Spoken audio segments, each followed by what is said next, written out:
Vamos aproveitar que já estamos em pé, abrir nossas Bíblias em Isaías, capítulo 7. Isaías, capítulo 7, versículo 10 até o versículo 14. Pastor Febroni está chegando essa noite, então na quarta-feira ele já estará aqui conosco. Isaías 7, do 10 ao 14. E continuou o Senhor a falar com Acaz, dizendo: Pede para ti ao Senhor, teu Deus, um sinal. Pede-o, ou embaixo nas profundezas, ou em cima nas alturas. Acaz, porém, disse: Não o pedirei, nem tentarei ao Senhor. Então ele disse: Ouvi agora, ó casa de Davi, pouco vos é afadigardes os homens, senão que ainda afadigareis também ao meu Deus? Portanto, o mesmo Senhor vos dará um sinal: eis que uma virgem conceberá e dará à luz um filho, e será o seu nome Emanuel. Amém? Precioso Deus, aqui está a tua palavra, o maior sinal enviado à terra, e nós estamos, ó Deus, incluídos nesse grande propósito e queremos transcorrer pela tua palavra e sermos abençoados. Inspira, ó Deus, no nome de Jesus te pedimos. Amém. Podeis vos assentar, irmãos? Hoje pela manhã nós tivemos um bom momento na presença de Deus, onde falamos sobre ajustar o foco. O profeta comenta na mensagem Olhe, sobre quando o Billy lhe deu uma câmera fotográfica e o profeta foi tirar uma foto de um talo, de um cacto, e ele olhou e viu 3 talos. E então ele ajustou o foco e ali estava um talo só.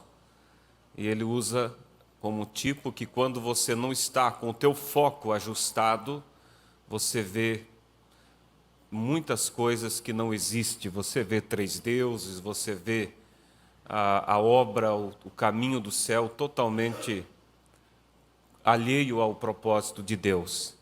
Mas quando você ajusta o foco pelas profecias, você vai ver somente aquilo que Deus tem para que você veja. E falamos sobre a necessidade de nós ter o nosso foco ajustado, porque às vezes nosso foco está em muitas coisas, mas menos no objetivo do arrebatamento. Às vezes o foco está só nos estudos, o foco está só nos entretenimentos, e assim vai passando, e o principal acaba ficando fora. Mas quando falamos isso, vem o argumento e a razão muitas vezes: mas eu sou um crente, eu vou à igreja. Agora você já parou para pensar quantas horas você dedica por dia para outros afazeres, como ao trabalho, ao estudo, à família, aos entretenimentos? E quando você vai ver quanto tempo você dedica para Deus, você vai ver que lá no gráfico ele vai ficar entre as últimas ou a última colocação. Então, quando estamos assim, é porque o foco não está ajustado. Existem muitos outros focos, muitos outros objetivos, acima do objetivo principal, que é o arrebatamento, que é a vinda de Cristo. E nós não queremos estar com o nosso foco desajustado numa hora que estamos vivendo. Amém? Na mensagem A Intermitente Luz Vermelha do Sinal da Sua Vinda, o profeta ele fala sobre o trem, quando ali na estação do trem, o trem se aproximava, então se acendia uma luz vermelha, e aquilo é um sinal de que o trem estava chegando. E as pessoas, é claro, estavam conversando, estavam visitando as vitrines, olhando as roupas, presentes para comprar, comprando algum doce, um saquinho de pipoca. Mas disse o profeta, quando a luz vermelha acendia, então quem estava realmente disposto a viajar, ele largava a mão do que estava fazendo, soltava os saquinhos de pipocas e ele passava a mão na mala e se direcionava à plataforma de embarque. E isso é um tipo do que estamos vivendo hoje. O sinal vermelho, a intermitente luz vermelha do sinal da sua vinda tem acendido. O alarme já tem tocado. E aqueles que estão dispostos a viajar, eles têm largado mão de muitas coisas e têm se apegado realmente com aquilo que é o principal, uma vida de comunhão com Deus, uma vida de estabilidade espiritual. Não é tempo de brincadeira a hora em que nós estamos vivendo. E eu quero falar nessa tarde sobre a que hora nós estamos. É um tema onde mais voltado ao evangelismo. Eu espero que sempre os irmãos convidem pessoas, tragam pessoas para os cultos, especialmente domingo à noite, porque como vimos também hoje pela manhã, na mensagem Convencidos e então Preocupados, o profeta diz que as pessoas, por não estarem convencidas e não estarem preocupadas, elas não se preocupam em falar do Evangelho para os demais. Mas quando ele diz, nós estamos convencidos de que a hora está chegando, e estamos preocupados com a vinda de Cristo, nós vamos tentar ajudar mais alguém a entrar. E na época da Segunda Guerra Mundial, enquanto Hitler matava os judeus, houve um homem piedoso que propôs no coração dele salvar tantos quanto ele pudesse. E então, Schindler é o nome dele, ele começou a vender o que ele tinha, a gastar tudo o que ele tinha, era um grande empresário. E ele então, com esse dinheiro, contratava judeus para trabalhar para ele, e assim foi tirando dezenas e centenas de judeus das câmaras de gás, da morte. E quando a guerra terminou, de tudo o que ele tinha, lhe restava só o seu carro. E ele chorou quando ele olhou para o carro e ele disse, eu poderia ter vendido e com o dinheiro desse carro eu poderia ter salvado mais tantas vidas.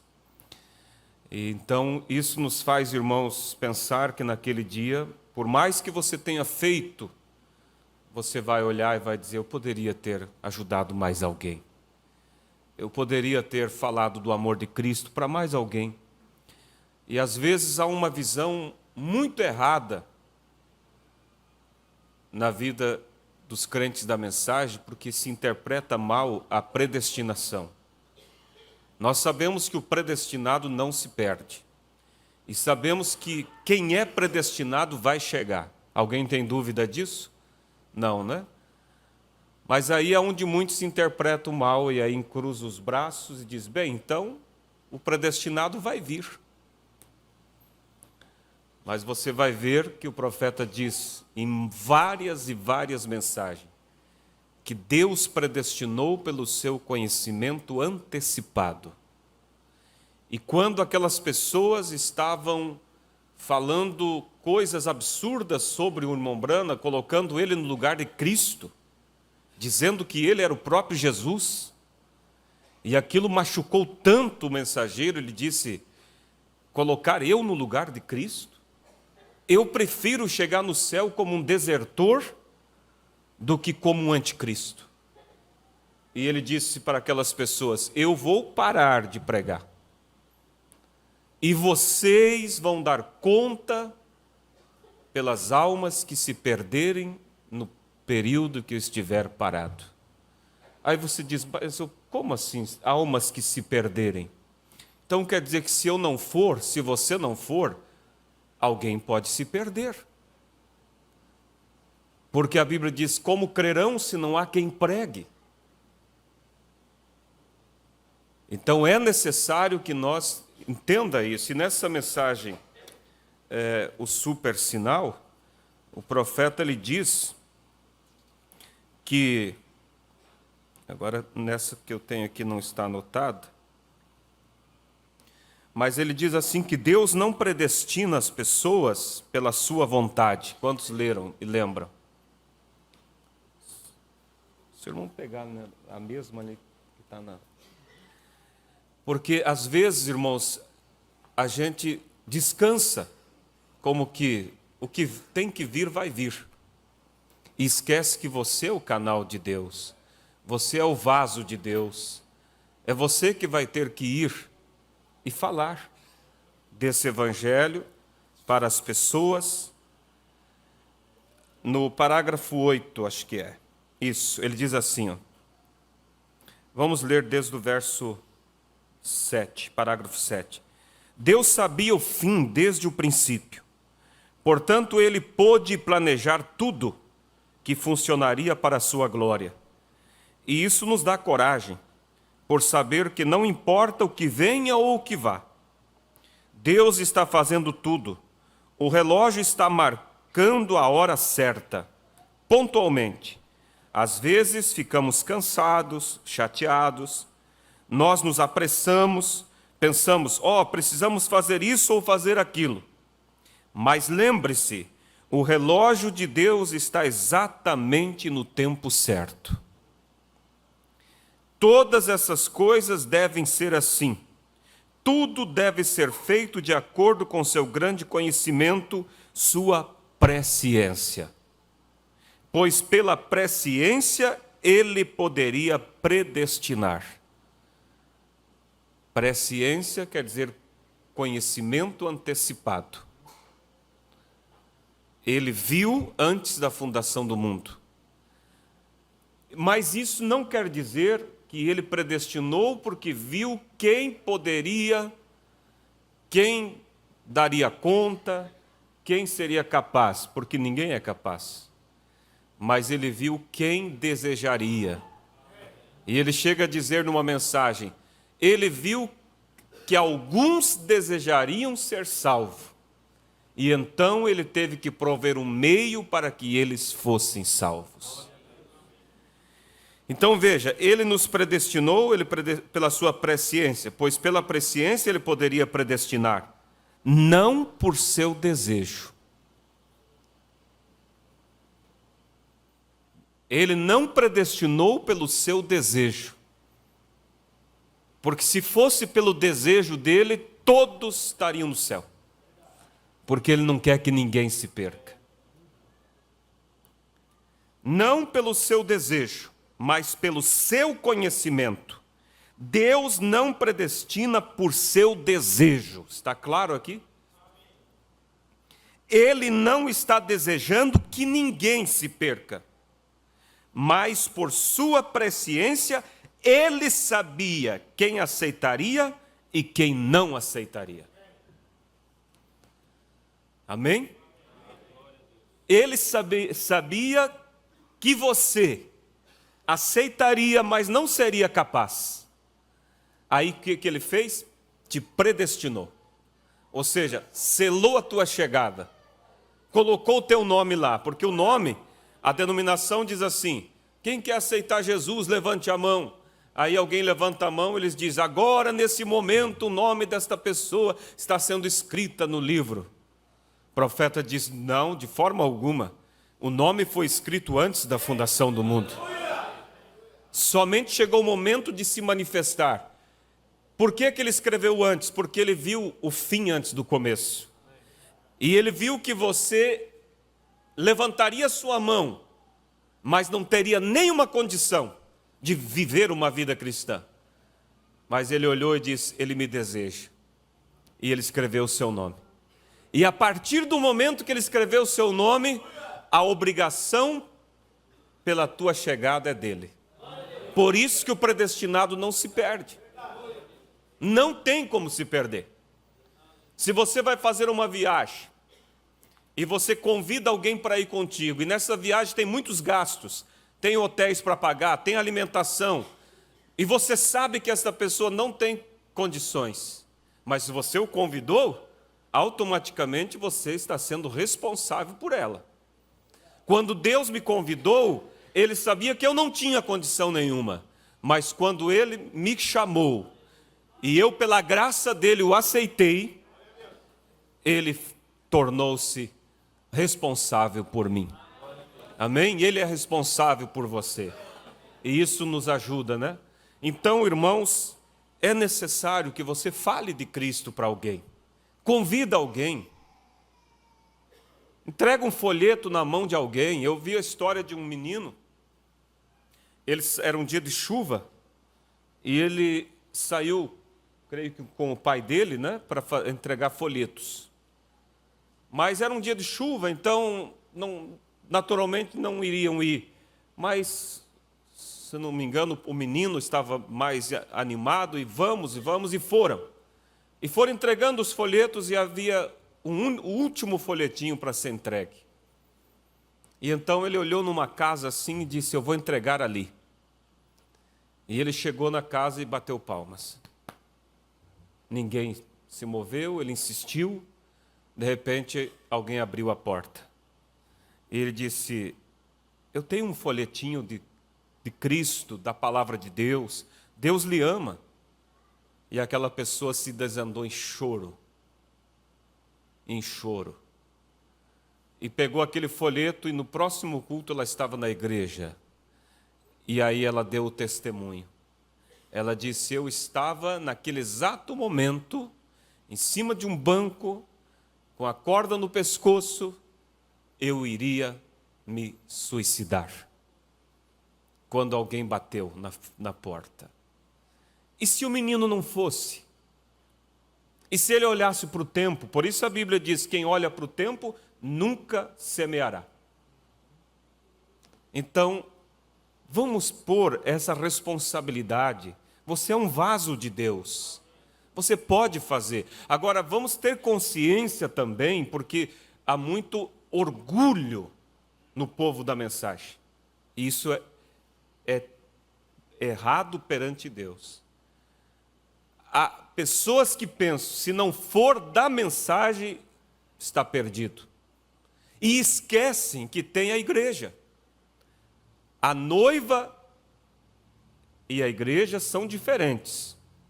A denominação põe tudo como uma coisa só, noiva e igreja. Mas você vai ver nas Escrituras que a noiva é quem sobe antes da tribulação, a noiva é quem vai se casar com Cristo, e a igreja passa pela tribulação. E ela vai encontrar o seu lugar no dia do juízo final, aonde a Bíblia diz que as ovelhas serão separadas à direita e os cabritos à esquerda. Então, não vamos pensar que se não conseguiu crer na mensagem, está perdido. Fala de Cristo para a pessoa. Se ela é predestinada para a noiva, ela vai ver mais. Mas se ela não conseguir ver o que você viu, mas ela conseguir ver que Cristo morreu por ela, pagou pelos seus pecados, e ela conseguir se entregar a Deus dessa forma, ela terá o lugar dela lá sim. Nós não aprendemos com o profeta essa questão de jogar tudo como perdidos.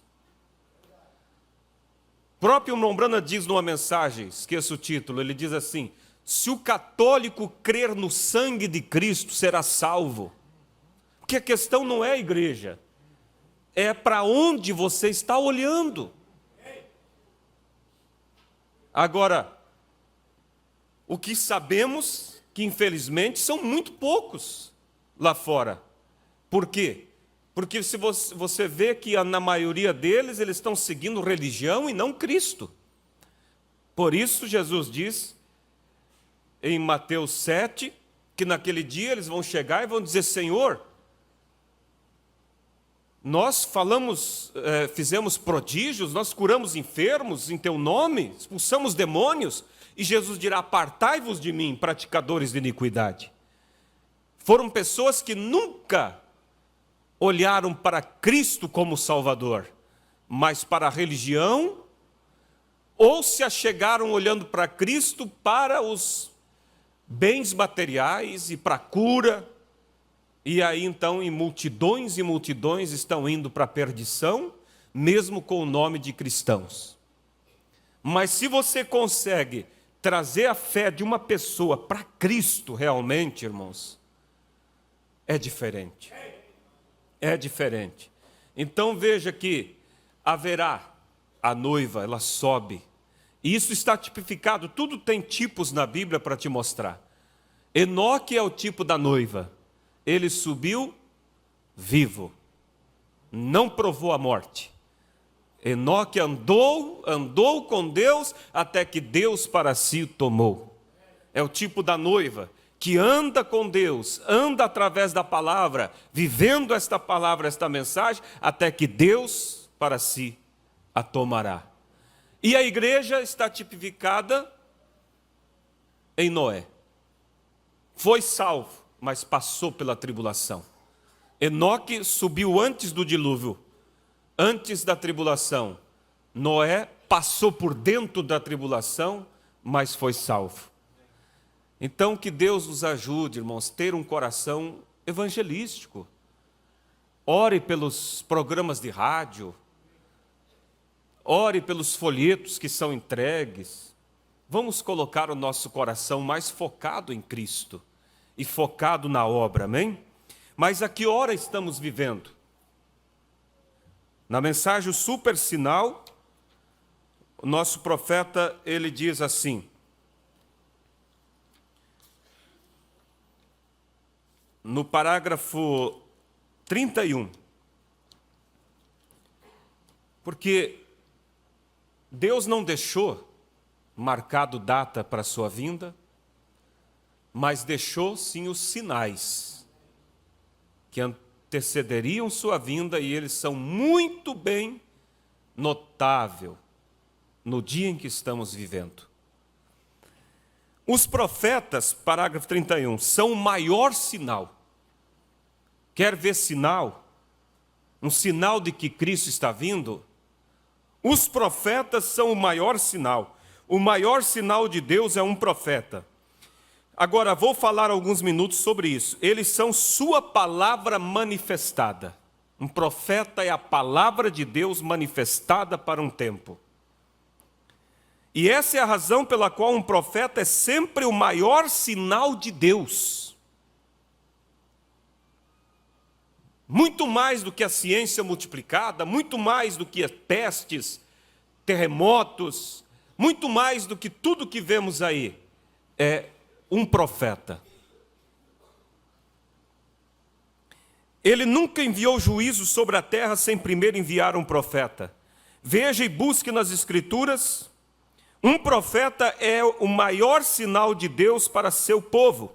Ele enviou essa pessoa, essa determinada pessoa, como Noé, como Moisés, Elias, os profetas. Ele os envia para manifestar a palavra para a era, para dar ao seu povo um aviso. E o tema é: a que hora nós estamos? Vamos olhar um pouquinho lá nas eras passadas, o que antecedeu aqueles eventos, como a primeira vinda de Cristo. Como foi? Deus não muda, Deus não melhora a sua forma de agir, porque Ele é perfeito em suas atitudes. A profecia de Malaquias dizia, Malaquias 3, eis que envio o mensageiro diante da minha face, e ele preparará o caminho diante de mim. E aí vem aqueles que não conseguem crer no vaso de Deus. Veja que havia aquela dissensão entre os irmãos nos dias de Paulo. Uns diziam, eu sou de Paulo, eu sou de Apolo, eu sou desse, eu sou daquele.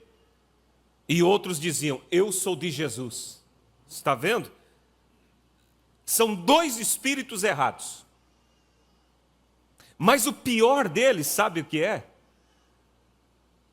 Não era aquele que dizia, eu sou de Paulo, eu sou de Pedro. Porque havia nos grupos, entende? Política. Não, eu sou de Paulo. O outro, não, eu sou de Pedro. Pedro é melhor. E havia aqueles que ria deles e dizia assim, eu sou de Jesus. Esse era o pior. Sabe por quê? Porque o que dizia eu sou de Jesus, ele não reconhecia Jesus em ninguém. Não reconhecia Jesus no ministério de Paulo, não reconhecia Jesus no ministério de Pedro. Os outros estavam errados também em fazer política, querer colocar o ministério como melhor do que o outro. Mas pelo menos eles reconheciam Deus em Paulo. Os que confiavam em Pedro reconheciam Deus em Pedro. Mas estava errado. A Bíblia condenava ambas atitudes. Mas como que você poderia ajudar aquele que dizia, eu sou de Jesus? Se Jesus trabalha através de ministérios, e eles não iriam aceitar o ministério de ninguém. É o que tem muitos no dia de hoje, pastores de si mesmo. Eles acham que Deus só trata diretamente com eles. Isso é um espírito terrível. Os espíritos, irmãos, não morrem. As pessoas usadas pelos espíritos morrem. Mas os espíritos mudam de pessoas em pessoas. Você vai ver lá nos dias de Moisés que havia essa política também. Havia aqueles que, por exemplo, Datã, Coré e Abirão. Eles olhavam e diziam assim, não, Deus, não precisamos de Moisés. Toda a congregação é santa, Deus pode falar com qualquer um. Deus pode falar com qualquer um. Mas lembre que Deus tem o seu programa e Ele não vai reconhecer nada fora do seu programa. Não adianta a pessoa espernear e dizer, Deus, Ele vai encontrar cada um de nós dentro do programa dele. Por isso, Efésios diz que Ele enviou uns para pastores, doutores, mestres, evangelistas, profetas, os 5 ministérios ali para aperfeiçoar. Quem? A igreja. Então veja, eis que eu envio o meu mensageiro diante da minha face e ele preparará o caminho diante de mim. Agora, essa foi a profecia de Malaquias sobre a vinda do Senhor Jesus.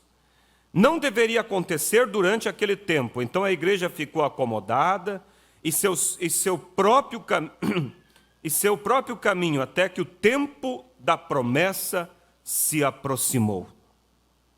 E quando o tempo da promessa se aproximou, Deus, uma maneira sobrenatural, trouxe João à terra. Por que ele não trouxe Jesus primeiro? Porque o profeta tinha o ministério de preparar o caminho para a chegada do Messias.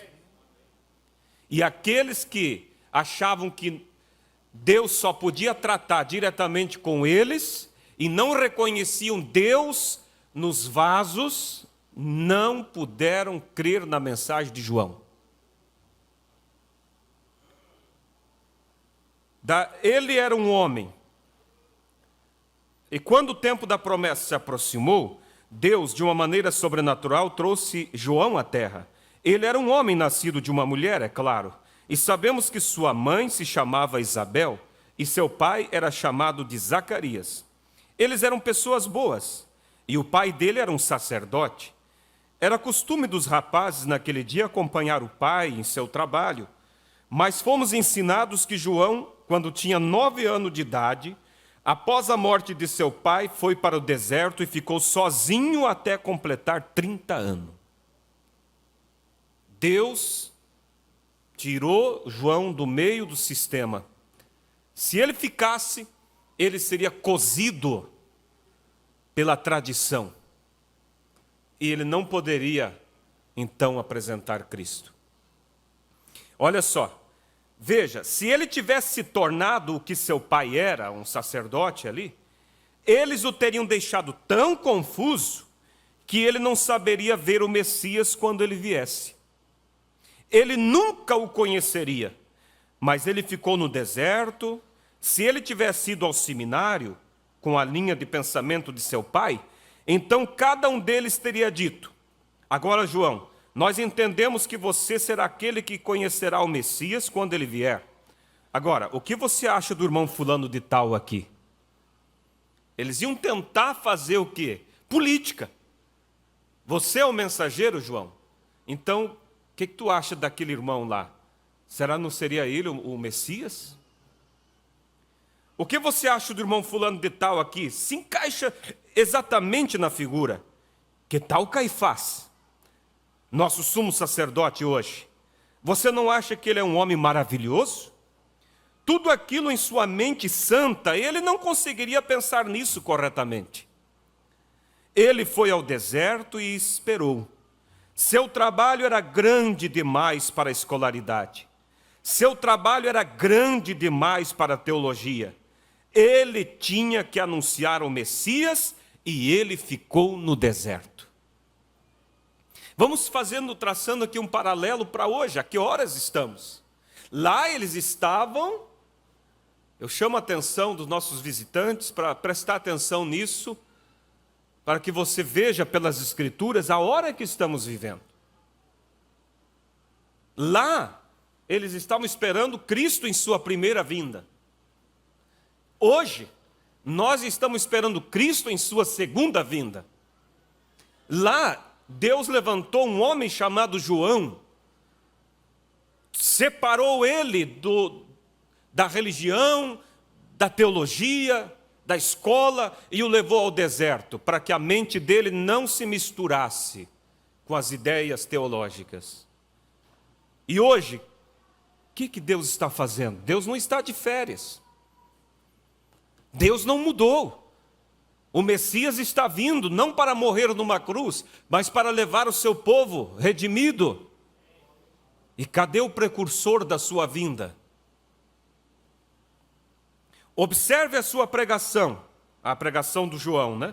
Sua pregação era de acordo com a ética, ou melhor, sua pregação não era de acordo com a ética da teologia daquele dia. Você percebe que não era.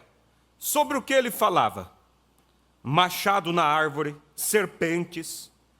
Era tudo o que ele sabia. Ele foi criado no deserto. Isso é o que ele sabia: serpentes, árvores, machados e assim por diante. E foi sobre isso que sua mensagem se baseou, na natureza. Quando ele disse: raça de víboras, quem vos ensinou a fugir da ira vindoura? E não presumais de vós mesmos, dizendo: temos por pai Abraão. Porque eu vos digo que, mesmo destas pedras, Deus pode suscitar filhos a Abraão. E também agora está posto o machado à raiz das árvores. Toda árvore, pois, que não dá fruto, não dá bom fruto, é cortada e lançada no fogo. Continuou: e eu em verdade vos batizo com água para o arrependimento, mas aquele que vem após mim é mais poderoso do que eu, cujas alparcas não sou digno de levar. E ele vos batizará com Espírito Santo e com fogo. E em sua mão tem a pá, e limpará a sua eira, e recolherá no celeiro o seu trigo, e queimará a palha com fogo que nunca se apagará. Então João não tinha uma mensagem própria. Ele tinha uma mensagem para alguém. Ele estava apontando Cristo. Ele não era alguém para enaltecer a religião farisaica, ou a dos saduceus, dos herodianos, ou de quem quer que seja. O mensageiro agora, precursor da segunda vinda de Cristo, da mesma forma, não tem uma mensagem própria. E nem tampouco tem a responsabilidade com a religião de quem quer que seja. Ele tem uma mensagem, e essa é a mensagem de Cristo. E a mesma coisa que Deus fez com João, fez com ele. Separou ele, tirou do meio da teologia, para que a sua mente pudesse estar totalmente fresca, sem contaminação alguma. Vamos aqui um pouco mais. Ali está um homem, um profeta, de fato. Ele tinha um sinal que deveria observar. E quando ele viu o Messias, ele estava tão certo de que ele estava vindo em seus dias, ele estava muito seguro.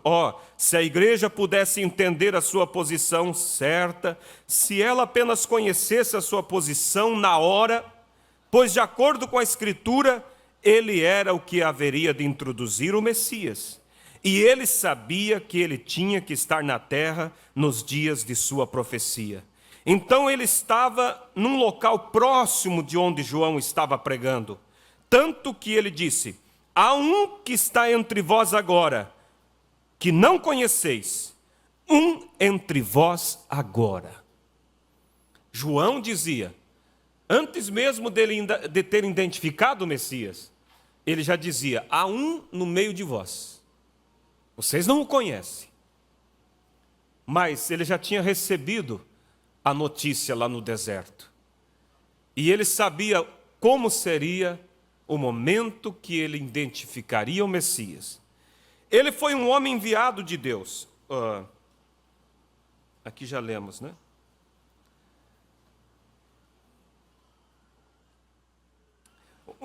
Um dia ele olhou e viu descendo do céu. Ele viu uma luz como uma pomba descendo do céu. E sobre aquele que ela iluminou, ele disse: eu testifico que este é o Filho de Deus. Ele a viu, pois ele no deserto me disse: aquele sobre que vires descer o Espírito e sobre ele permanecer, esse é o que batiza com o Espírito Santo e fogo. Ele foi um homem enviado por Deus, treinado por Deus. Ele trabalhou para Deus até que Deus e ele se tornaram. Ele era o profeta. E a palavra veio a ele na água, como eu disse outra noite. Ele era a palavra de Deus para o tempo da profecia de Malaquias. Malaquias disse que haveria tal pessoa. E João entrou em cena, um profeta, para cumprir a palavra do Senhor para aquele dia. Então ele era o sinal para Israel, se eles tão somente tivessem conhecido o sinal. João, estão acompanhando? Era o sinal de Deus para aquele tempo. Mas eles não reconheceram. Eles preferiram ficar com suas religiões. É o mesmo que vemos hoje. E, infelizmente, não havia outra forma de aceitar o Messias senão através da mensagem de João Batista. E, infelizmente, não existe hoje outra forma de ser arrebatado, a não ser através da mensagem da hora. Felizmente, né? Felizmente, não há outra forma. Porque se não fosse dessa maneira, haveria confusão. Então, felizmente, há só essa forma. Mas as pessoas preferem suas organizações, suas teologias, suas interpretações. Até os discípulos perguntaram: por que diz os escribas que que Elias deve vir primeiro? Ele afirmou: ele já veio, vocês não o conheceram. Deus faz isto de maneira tão simples para pegar aquela semente eleita, de tal modo que outros nunca veem. Essa é a verdade. Quantos sábios existiam na Babilônia estudando astronomia, quando aqueles 3 sábios, no entanto, sabiam que naquele sistema solar, quando aquelas 3 estrelas se alinhassem, era o sinal de que o Messias estava na terra. Eles sabiam disso, eles criam nisso. E eles foram aqueles que viram as estrelas, o restante deles não viu. Elas estavam corretamente em sua constelação, mas eles as viram do modo como Deus lhes apresentou. É desta maneira que o Evangelho é hoje. Ele só pode ser visto do modo como Deus o apresenta a você. E se é apresentado a você fora da continuidade da Bíblia, então não é Deus lhe falando. Amém? Você não pode fazer a Bíblia mentir. Ela é infalível. Ela é a infalível palavra de Deus. E ela tem de concordar com a continuidade dele, com o restante de sua palavra. Ela não pode dizer isto em um lugar e algo mais em outro lugar, acertar ou errar. Ela acerta o alvo cada vez. A palavra o faz. Então você tem de fazer isto como uma continuidade do restante da palavra. Entretanto, a maneira dele sempre tem sido na palavra: enviar um profeta antes daquele tempo, antes que ele faça a sua palavra ser confirmada. Veja, mesmo ali, a dúvida. Por que dizem os escribas que Elias tem que vir primeiro? Jesus disse, ele já veio, vocês não viram. Mas na sequência, ele fala do outro também. Porque nós estamos falando da primeira e segunda vinda aqui. O da primeira vinda foi João Batista. Em Malaquias 4 está a profecia de ambos os profetas. Ambos com a unção de Elias. Um para converter o coração dos pais aos filhos. Esse João Batista.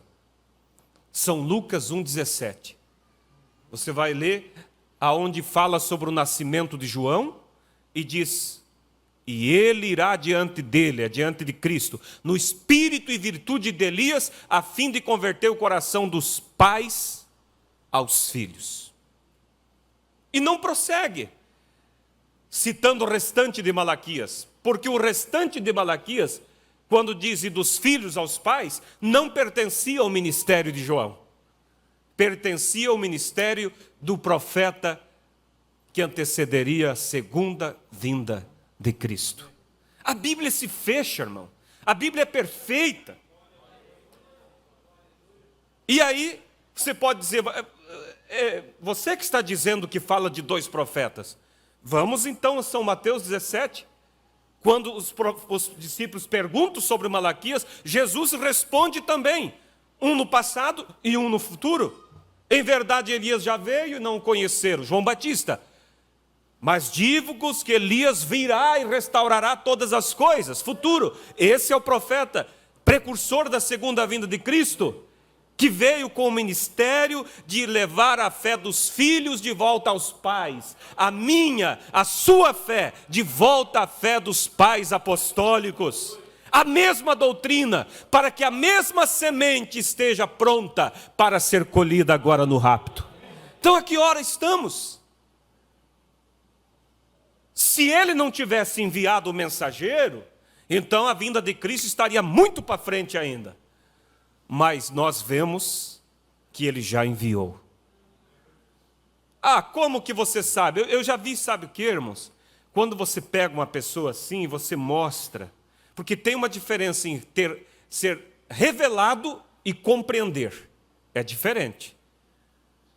Eu já vi pessoas compreender que o batismo é em nome do Senhor Jesus Cristo e nunca se batizarem. Mas quando é revelado, irmão, aí ninguém segura. E eu já vi pessoa, irmão, você pegar e mostrar pela Bíblia, ponto a ponto, e eles veem, realmente há um ministério que percorre pelas Escrituras, o ministério de Elias se manifestando 5 vezes dentro da Bíblia. E quando a pessoa conseguiu ver que realmente havia, sabe o que disse? Mas o irmão Branham não é ele. Quer dizer, está na Bíblia então, tem que ter um profeta, mas o Branham não. Agora, E eles podem te dizer, mas como você pode afirmar que esse homem é o mensageiro?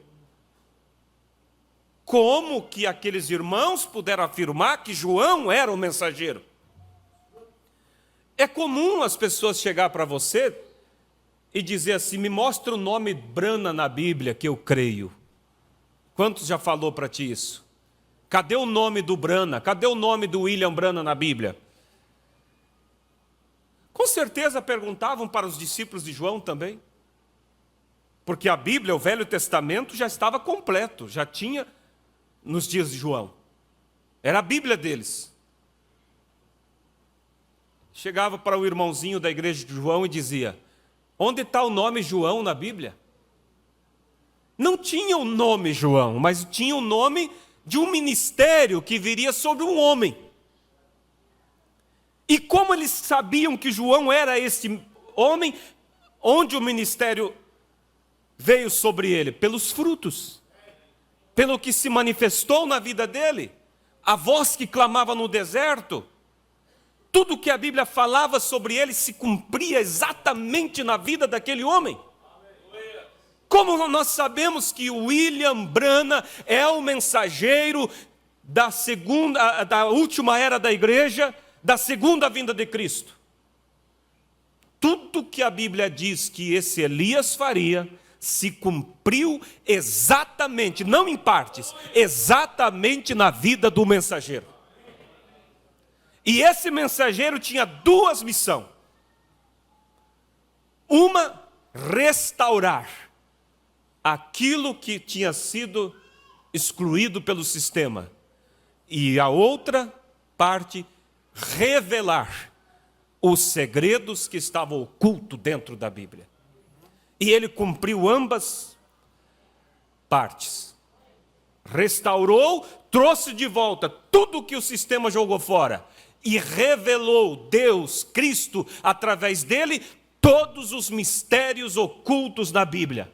Por isso a Bíblia para nós não é mais um mistério.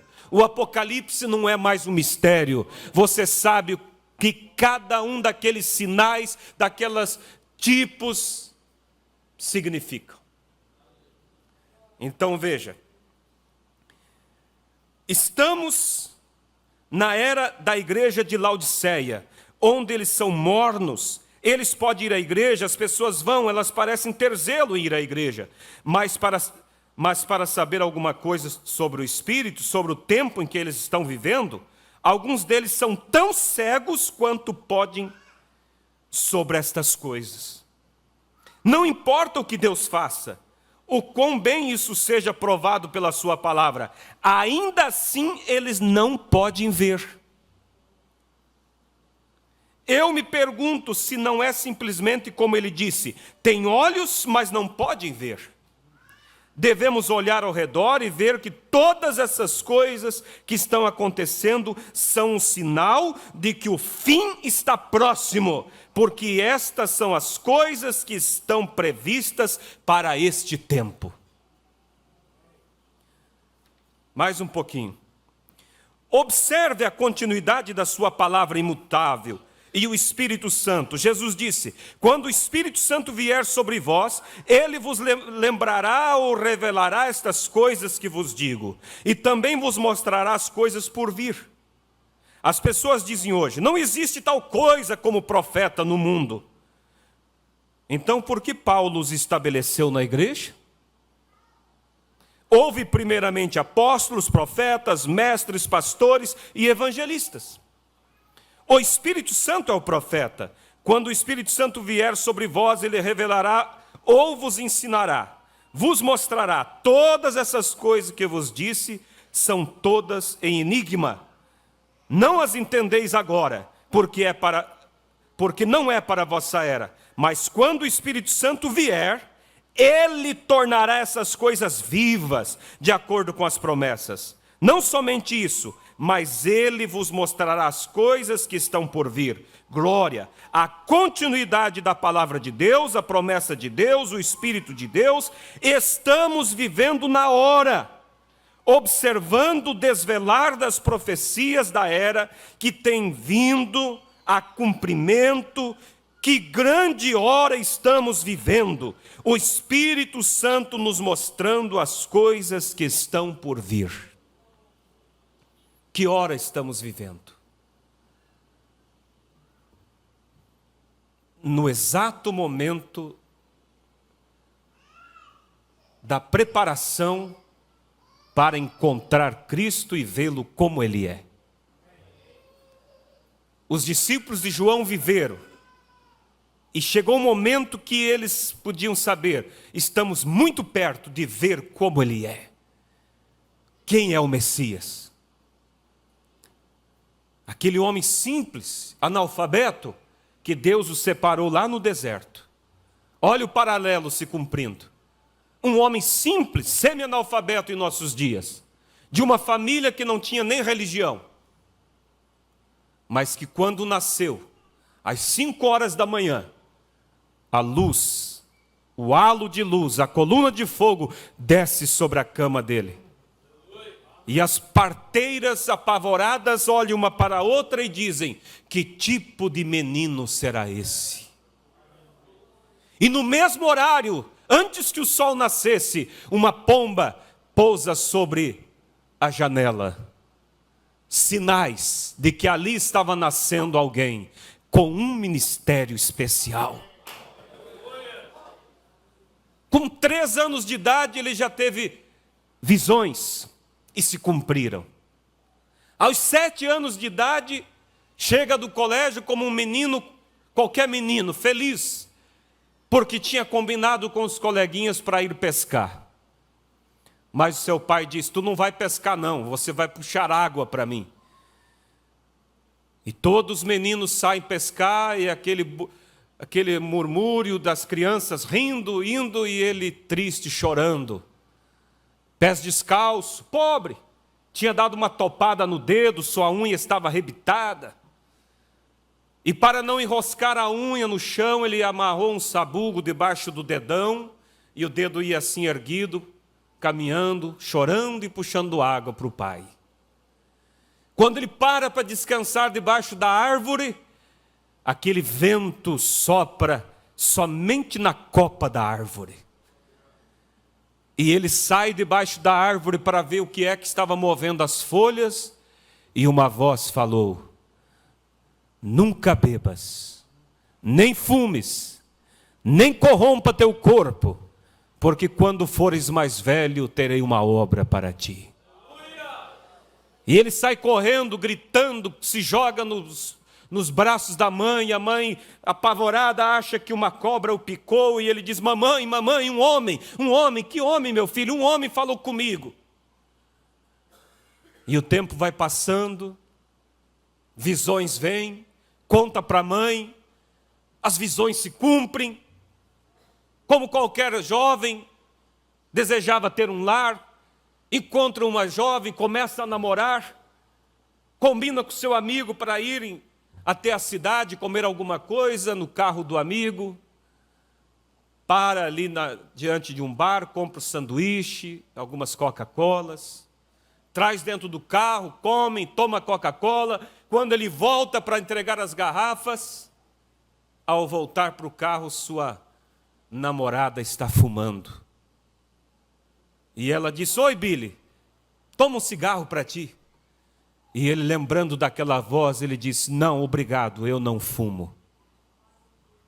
E o diabo sabia, ou desconfiava, né? Porque o diabo sabia das promessas, e sabia que haveria de vir um mensageiro, e ele estava observando todos que nasciam, e de repente ele vê alguém nascendo sobre um sinal, e o diabo começa então a persegui-lo. E o diabo entra naquela moça, quando ele diz: obrigado, eu não fumo. E ela diz: seu marica, nós mulheres somos mais fortes do que vocês homens.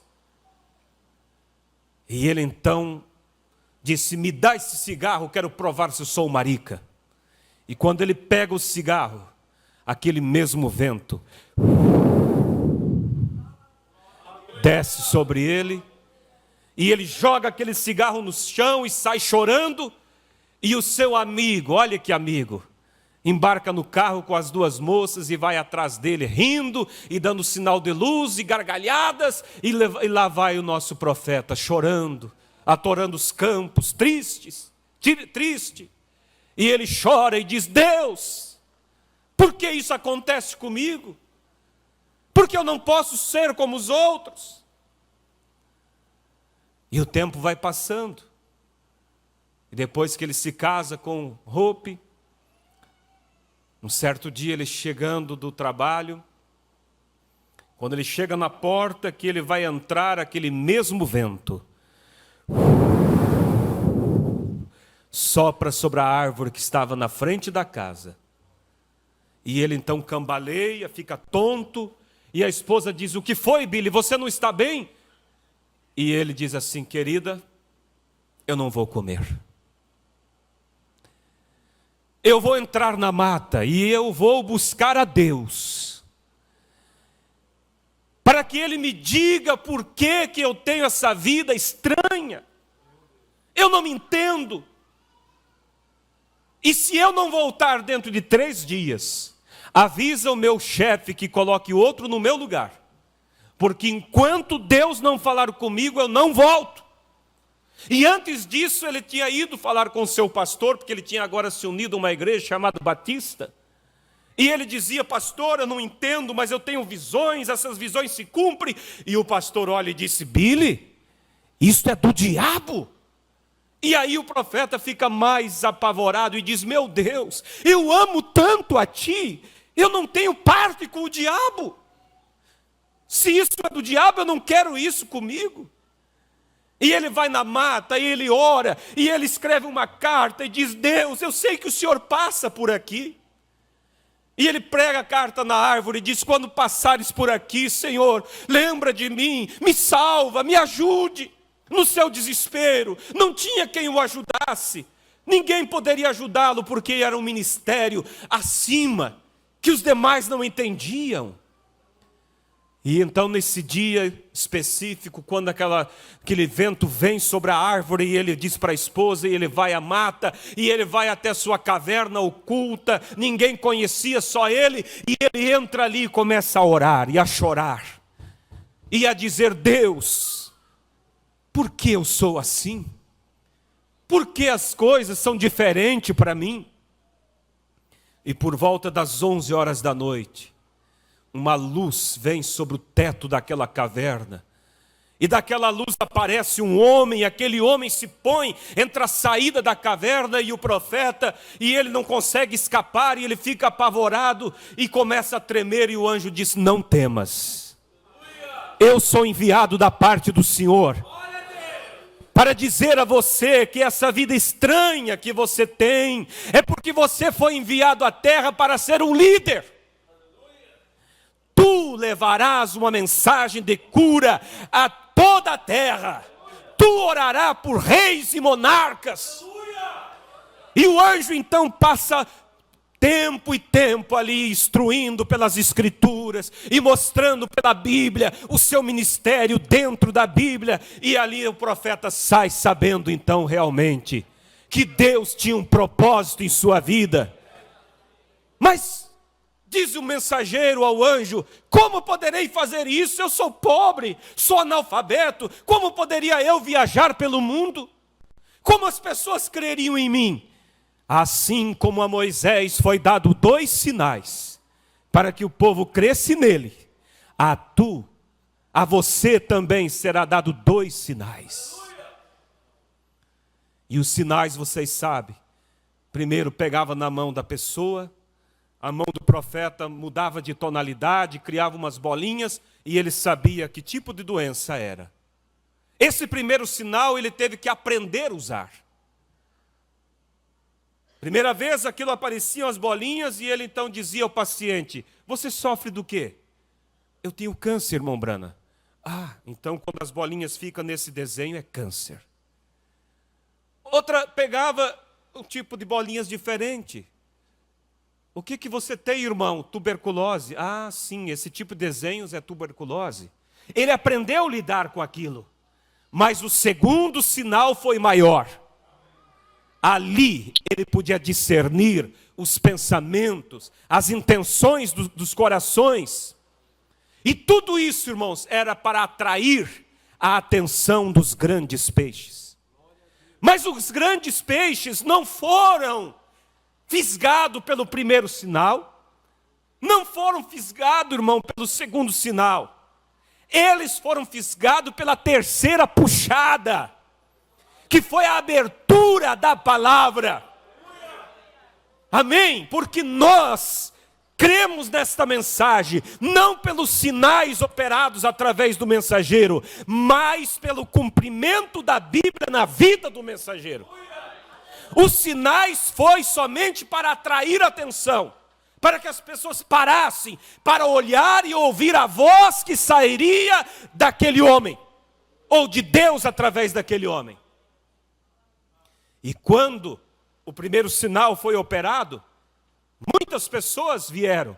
Quando o segundo sinal se manifestou, multidões vieram. Mas quando chegou a hora de manifestar o que realmente Deus havia enviado àquele homem, restaurar a palavra, dizer às mulheres: vocês, o vosso lugar não é no púlpito. Aquilo derrubou de costa feministas e tudo mais, mas aquilo era a palavra de Deus chamando elas para o seu lugar. Quando chegou e disse 3 pessoas, paganismo. A Bíblia diz que há um só Deus. Batismo é em nome do Senhor Jesus Cristo. Pecado original não foi comer maçã, foi o sexo. Foi ali onde a serpente enganou Eva e Caim foi o filho do diabo através dela. Quando começou a manifestar essas coisas, eles viraram as costas. Eles disseram: esse homem, William Branham, desviou-se. William Branham está fora do seu chamado. Não, irmãos, ele agora que estava entrando no seu chamado. Porque ele foi chamado para ser um profeta, para revelar os mistérios, para restaurar a palavra, chamar a noiva para a palavra. Amém? Por isso, se nós não ver nenhum sinal, não há problema, nós vimos o maior sinal. Um profeta, um mensageiro, trazendo uma palavra, chamando a noiva para as escrituras. Oh, irmãos, que hora estamos vivendo? Quando o mensageiro já veio, Deus já o recolheu, a mensagem já foi para todos os cantos da terra, chamando os eleitos. O que falta para o arrebatamento? Que privilégio você tem? E que vida você tem vivido mediante esse privilégio de ser um crente desta mensagem? Irmãos, isso é mais do que possamos imaginar. Isso é mais do que possamos falar. Deus tem achado graça em você. Deus te amou. Você nasceu nessa família. Não foi por acaso, jovem. É que Deus queria você nesta mensagem. Você se casou, irmã, com esse homem. Você se casou com essa mulher, irmão. Não foi por acaso. É porque Deus tinha um propósito com vocês.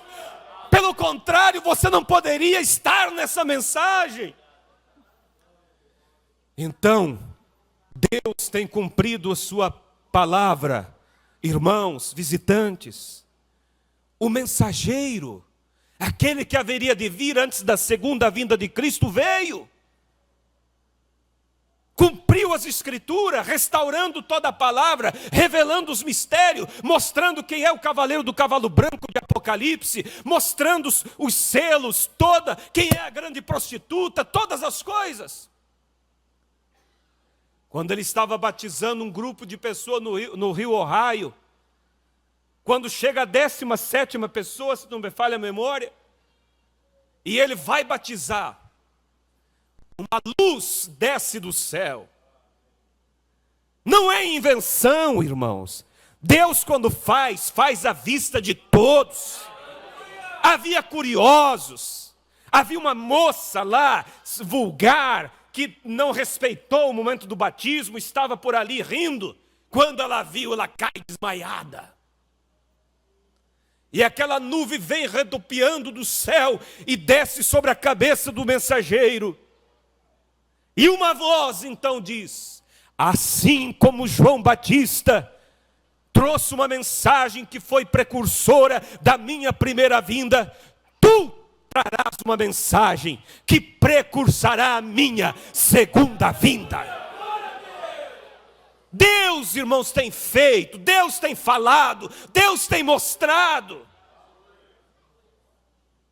E é hora de um posicionamento.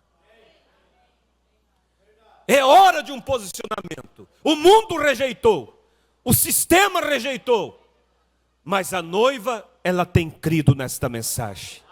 E você faz parte desta noiva. Agora, nós que já estamos aqui, o que estamos fazendo? Estamos convencidos? Estamos preocupados? Levar a nossa vida mais séria? Buscar o Espírito Santo? O arrebatamento está aí.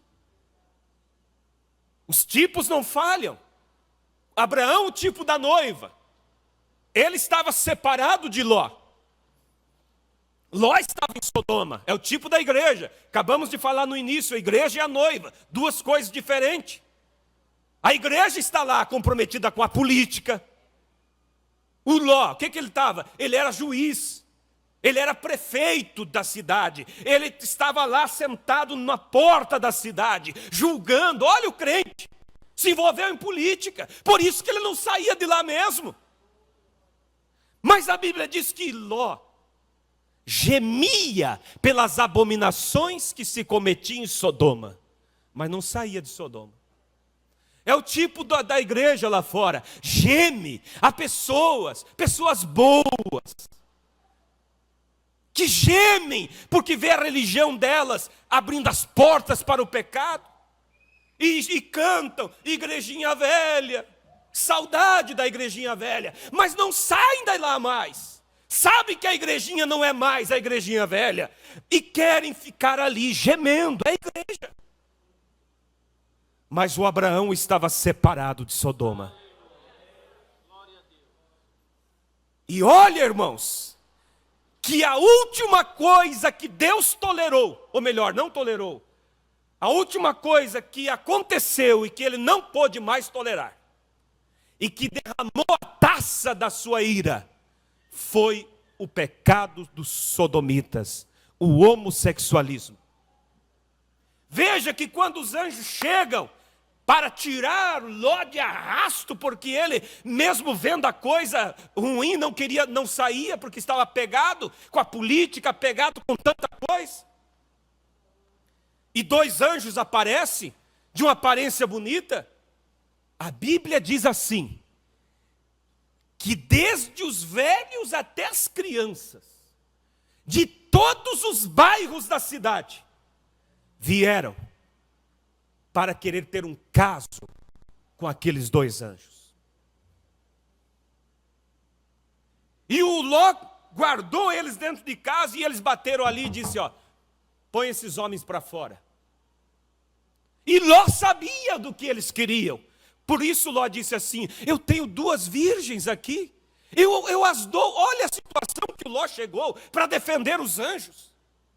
Eu as dou a vocês, mas por favor, não toque nesses homens. Eles disseram, nós não as queremos, nós queremos eles. Não é hoje o que acontece? Eles não querem mulheres, eles querem homens. Elas não querem mulheres, homens, elas querem mulheres. É o mundo, é o sodomismo. E quando chegou nessa situação, Deus aparece para Abraão. Deus se revela a Abraão e o fogo desce sobre Sodoma. Deus tem se revelado agora também ao Abraão, a noiva, através desta mensagem. E o fogo está para cair a qualquer momento, irmãos. Eu creio, sem dúvida alguma, que nós já estamos na prorrogação, porque o tempo já acabou. Acabou porque o profeta disse, o tempo, a vinda de Cristo está atrasada, disse o irmão Brano. Já era para ele ter vindo, mas a longanimidade de Deus ainda está estendendo um pouco mais para que você se posicione pela palavra.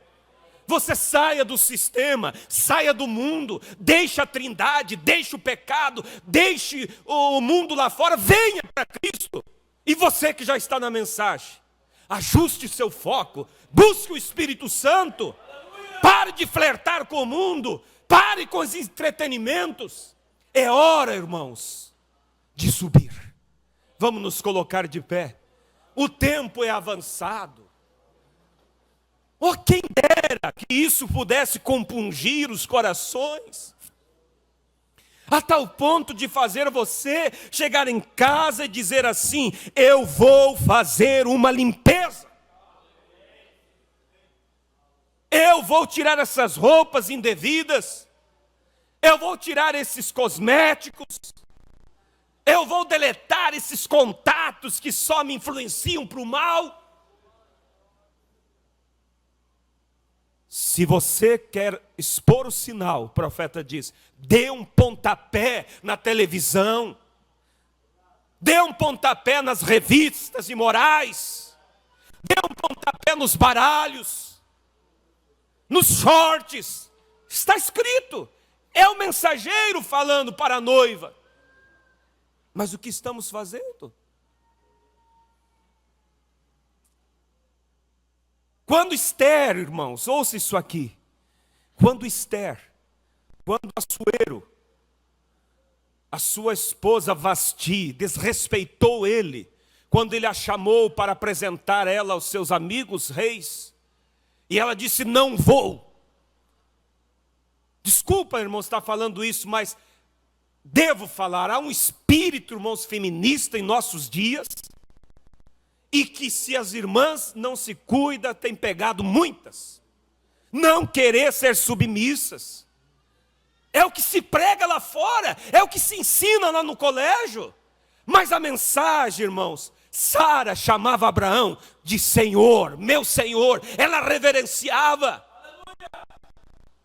E Abraão amava, honrava sua esposa também. Cristo disse: maridos, amem vossas esposas como Cristo ama a igreja. Você tem agido assim com ela? A hora é avançada, irmãos. E Vasti disse: eu não vou. Então ele deixou ela. É o tipo de que Cristo também, a igreja se rebela contra ele, ele a deixa. E ele busca alguém que se submeta a ele. Então foi a notícia para que as virgens viessem, porque ele iria escolher alguém para tomar o lugar de Vasti. Havia entre elas uma, chamada Esther, desculpa. E Esther tinha, e a Bíblia diz que elas foram levadas em um local onde tinha um mordomo, o nome dele? Mordecai.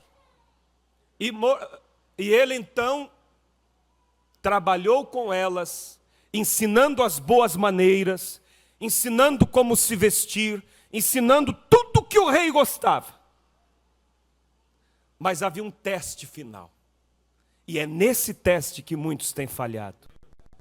Depois de, creio que por um ano, né? Ele as ensinou, as instruiu. Elas sabiam de cor e salteado que roupa que o rei agradava, como elas deveriam chegar perante o rei, como elas deviam falar, tudo. É o que acontece conosco. Nós temos sido ensinados, sabemos tudo da mensagem, tudo o que Deus quer para que possamos chegar no rapto, nós sabemos. Mas quando chegou o dia dela se apresentar, ele disse: é o seguinte, vocês têm a liberdade de escolher com que roupa querem ir, como querem se vestir. Aí, irmãos, aflorou aquilo que estava dentro delas. Mas Esther, quando chegou a sua vez, ele disse: pode escolher alguma coisa? Ela disse: não, eu vou exatamente da forma que você me ensinou. Você conhece o gosto do rei. Vista-me de acordo com aquilo que o rei tem pedido. E quando ela chegou diante do rei, ele a reconheceu como alguém que deveria se assentar com ele. Irmãos, é isso. Deus dá a liberdade. Não é proibido. Mas você fique com aquilo que o mordomo tem ensinado. Fique com aquilo que o mensageiro tem ensinado.